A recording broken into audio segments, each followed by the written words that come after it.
मामा film की शुरुआत में दोस्तों हमें दिखाया जाता है कि बिजनेस में फाइनेंशियल लॉस के कारण डिप्रेशन में आकर जेफ अपने दो बिजनेस पार्टनर के साथ उसकी बीवी को मारकर घर पर आकर अपने दो बच्चों को अपहरण कर उन्हें गाड़ी में बड़ी तेजी से ले जाते वक्त उसकी बड़ी बेटी विक्टोरिया कहती है, पापा गाड़ी स्लो चलाइए। थोड़ी देर बाद गाड़ी कंट्रोल खोकर पहाड़ के नीचे गिर जाती है। जेफ का भाई लूकस को पुलिस कॉल करके जेफ के घर बुलाती है, पर उसे अंदर जाने नहीं दे रहे थे। उसे बच्चों की बड़ी फिक्र हो रही थी। जेफ चला रहे कार पहाड़ के नीचे गिरकर एक झाड़ में आकर फंस जाती है। उसमें से बचे जेफ अपने बच्चों को लेकर दूर चलता हुआ एक सुनसान जंगल होते हुए एक अबेंडन पड़े घर पर छुपने के लिए आता है। घर के पास आकर देखने पर वो घर बड़ा ही डरावना था। विक्टोरिया को एक काला सा साया नजर आता है खिड़कियों से गुजरता हुआ अंदर से। वो उसके पापा को बोलती है, पर वो नहीं मानता और बच्चों को लेकर घर के अंदर चला जाता है। बच्चों को एक जगह में छोड़कर वो एक कोने में बैठे खूब रोता है, रिवॉल्वर को लिए। उसने अब जीने की पूरी उम्मीद छोड़ दी थी। अपने बच्चों को मारकर खुद भी खुदकुशी कर लूंगा सोचकर रिवॉल्वर को लिए रोते हुए अपनी बड़ी बेटी के पास आकर उसके चश्मे को निकालकर उसे दूसरी तरफ घूमने कहकर उसे मारने की कोशिश करता है। विक्टोरिया को बिना चश्मे के ठीक से नहीं दिखाई देता था। रिवॉल्वर ताने जेफ अपनी बेटी को मारते वक्त पीछे से एक खौफनाक काला साया आकर उसे दूर ले जाकर मार देता है। ये सब विक्टोरिया सुनती है, पर उसे ठीक से नजर नहीं आ रहा था। थोड़ी देर बाद जेफ ने ठंडी से बचाने के लिए लकड़ियों को जलाया। आगे सामने ये बेटे दो बच्चे के पास अंदर से एक चेरी को कोई फेंकता उनकी तरफ। विक्टोरिया उस चेरी को उठाती है और वो दोनों बच्चे किसी को देख रहे थे।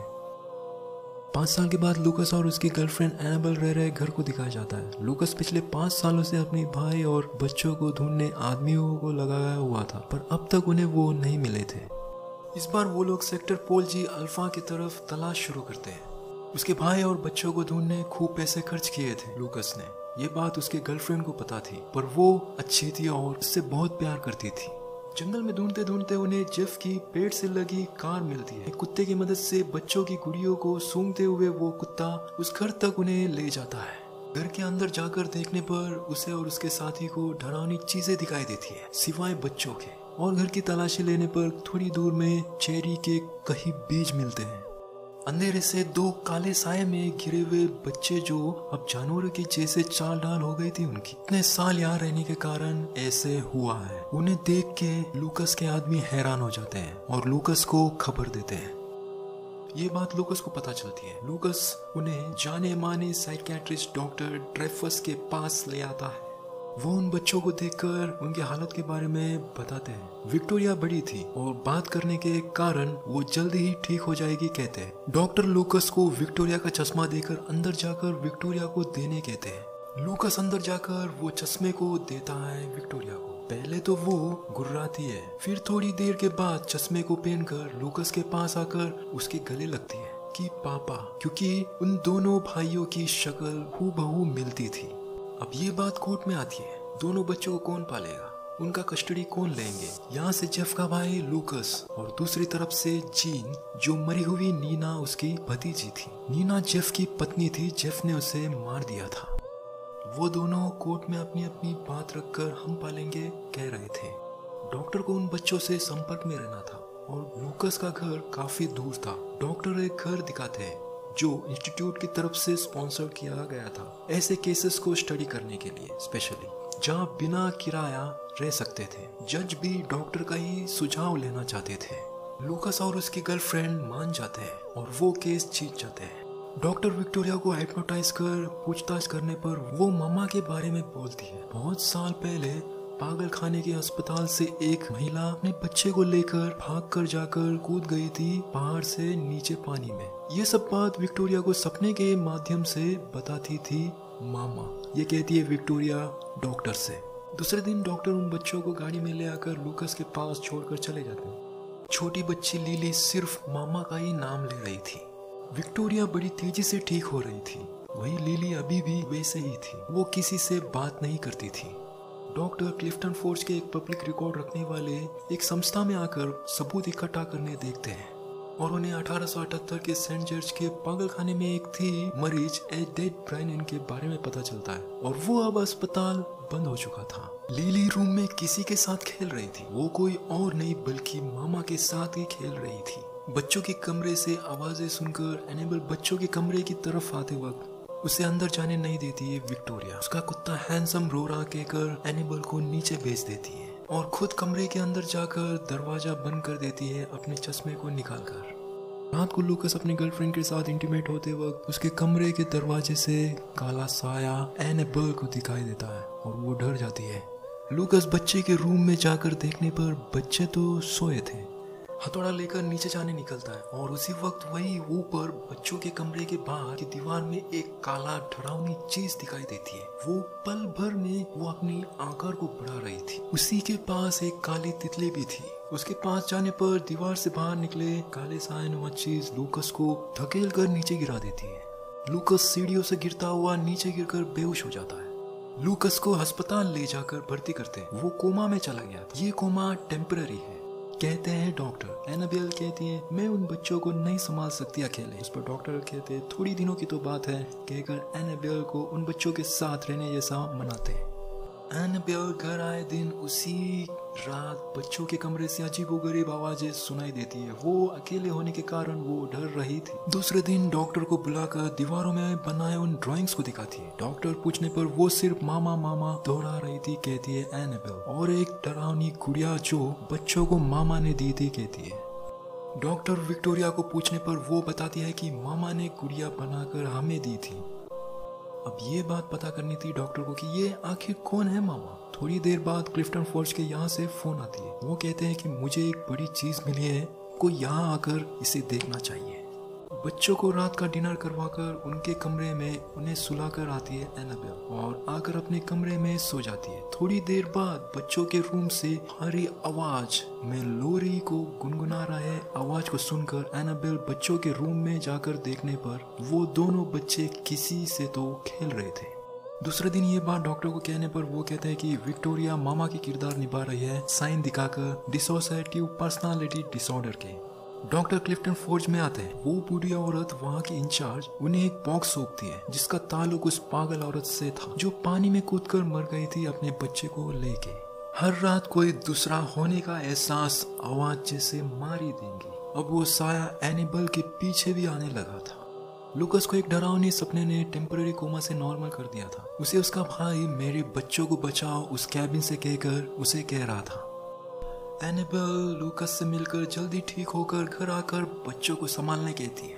विक्टोरिया जैम की बोतल के ढक्कन को नहीं खोल पा रही थी। मदद करने नजदीक आने पर विक्टोरिया एनेबल से कहती है उसे जलन होती है, अगर तुम मेरी मदद करती हो तो कहकर वहां से चली जाती है। लूकस एनेबल से कहता है मैं जल्दी आ जाऊंगा घर। डॉक्टर रात के वक्त विक्टोरिया को हिप्नोटाइज करके उस झील के किनारे घर के बारे में पूछते हैं मामा कहाँ रहती हैं? और तब वो कहती है मामा दीवारों में रहती हैं। तस्वीर को दिखाते पूछते हैं ये ही है ना मामा? और तभी अजीबोगरीब आवाज के साथ डॉक्टर कुछ देखते हैं और उन्हें अब सब कुछ पता चल गया था। वो घर से निकलकर उस झील के किनारे के घर पर जाते हैं। एनेबल पूछने पर मैं जल्दी लौटूंगा कहकर चले जाते हैं। एनेबल को वो सपना आता है जो विक्टोरिया को दिखा करता था। वो पागल औरत पागलखाने से अपने बच्चे को चुराकर पानी में कूद जाती है। इस सपने से डरकर उठते वक्त एनेबल के पीछे वो खौफनाक शक्ल वाली मामा दिखाई देती है। एनेबल पूरी तरह से डर जाती है। मामा उन बच्चों को बाहर बुलाकर अपने साथ ले जाने देखती है पर विक्टोरिया नहीं आती। वो वही सोई रहती है। लिली वहां से बाहर आकर मम्मा मम्मा कहकर ढूंढने लगती है। यहाँ पर डॉक्टर उस घर में जाकर उससे बात करने की कोशिश करते हैं पर वो मामा बहुत ही खौफनाक और पागल भी थी। वो डॉक्टर को मार ही देती है पूरी तरह से। सुबह लिली घर के बाहर झाड़ के नीचे बेहोश हुई देख उसे अंदर लाकर उसके कमरे की खिड़की को लॉक कर देती है एनेबल। बच्चों के कपड़े फोल्ड करते समय अलमारी के अंदर कोई जाकर बंद करने की आवाज सुनकर उसके पास जाकर खोल के देखने पर कुछ नहीं नजर आ रहा था सिवाय उस काले डरावने दाग और काली तितली के। वही डॉक्टर ने छोड़कर गई फाइल मिलती है एनेबल को। उसमें से एक पुरानी तस्वीर मिलती है जो कि उस पागल औरत की थी जो पानी में अपना बच्चे को लेकर कूद गई थी। डॉक्टर के कैबिन से उस बॉक्स को ले आती है जिसमें पागलखाने से भागी उस औरत की चीजें थी। जब डॉक्टर के असिस्टेंट को ये बात पता चली कि डॉक्टर इस दुनिया में नहीं रहे, वो रोकर वॉशरूम की तरफ जाती है और उसी वक्त एनिबल डॉक्टर की लैपटॉप और उस बॉक्स को अपने घर ले आती है। अब यहाँ ठीक हुआ लूकस उस जगह में जाने निकलता है जो उसके भाई ने सपने में दिखाया था, क्लिफ्टन फॉल्स के तरफ। अगर देर कर दी तो मामा उन दोनों बच्चों को भी पानी में गिराकर मारकर अपने साथ ले जाएगी। वहाँ पर एनिबल लैपटॉप में सेव हुए हर सेशन के वीडियो को देखती है जो विक्टोरिया को हिप्नोटाइज करके पूछताछ किया था डॉक्टर ने। विक्टोरिया उस वीडियो सेशन में कह रही थी कि उसके बच्चे को वो ढूंढ रही है। पहाड़ से पानी में कूदते समय सिर्फ वो पानी में गिरी थी, बच्चा वही झाड़ी में फंसकर उसकी मौत हो गई थी। अपने बच्चे को कई साल ढूंढ रही थी, फिर उसे ये 2 बच्चे मिले। अब उन्हें वो पागल चुड़ैल नहीं छोड़ने वाली। उस छोटे बॉक्स में उस माँ के बच्चे की कंकाल थे। यहाँ पर लूकस जंगलों से होता हुआ वहां पर जा रहा था। विक्टोरिया को अब एनिबल अच्छी लगने लगी थी। रात को गुड नाइट और आई लव यू कहकर कमरे में जाकर सो जाती है। बच्चे कमरे से बाहर आते हैं। उन्हें मामा अपने साथ ले जाना चाहती थी। नीचे आकर देखने पर वो वहां पर थी। वो लिली को दूर से अपने पास इशारे करके उससे बुला रही थी। विक्टोरिया अपनी छोटी बहन लिली से कहती है उसकी तरफ मत देखो, वो पागल है। तब उनके पीछे लगकर कमरे तक आती है। उनके पीछे एनिबल आकर देखने पर रूम की अलमारी से बाहर आकर एनिबल के ऊपर अटैक कर उसे मारने की कोशिश करती है और तब विक्टोरिया ये कहकर रोकती है कि मामा तुमने वादा किया था ऐसा नहीं करोगी। उन बच्चों की माँ की बहन उन बच्चों की कस्टडी लेना चाहती थी, इसीलिए उसे पुख्ता सबूत चाहिए थे कि वो लोग बच्चों को ठीक से नहीं देख रहे। सबूत इकट्ठा कर कोर्ट में दिखाना चाहती थी। एक कैमरे को लेकर घर के अंदर घुसती है उन बच्चों की आंटी। थोड़ी देर के बाद वहां से चली जाती है मामा और घर के अंदर आए बच्चों की आंटी के ऊपर हमला कर उसके शरीर के अंदर जगह बनाकर बच्चों को ले जाती है उस पहाड़ के ऊपर मारने। एनिबल उठने पर वो दोनों बच्चे घर पर नहीं होते। वो भी पता देखकर उस क्लिफ्टन फॉल्स के झील के पास वाली उस घर के पास जाने निकलती है। थोड़ी देर आते वक्त लूकस जंगल के रास्ते होते हुए रास्ते से जाते समय एनिबल को मिलता है। अब वो दोनों वहां के लिए निकलते हैं। घर के अंदर जाकर देखने पर बच्चों की आंटी को मार दिया था, सिर्फ उसकी खाल बाकी थी।